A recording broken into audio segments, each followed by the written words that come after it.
Muito bem, estou aqui com um volante Bimassa da Fiat Toro. Vou mostrar para vocês como que ele está. A gente vai abrir ele então para ver como ficou por dentro.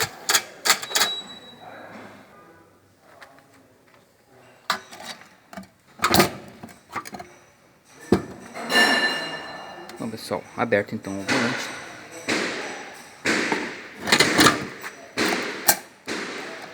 Como vocês estão vendo, está seco de graxa. Totalmente seco.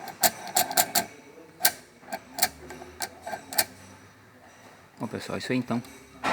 Volante Bimassa aqui da Fiat Toro foi aberto. Beleza? Isso aí então.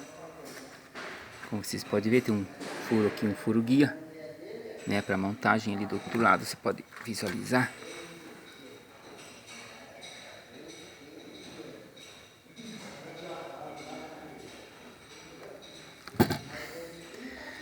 Bom pessoal, isso aí então. Vamos ao trabalho agora, consertar essa peça.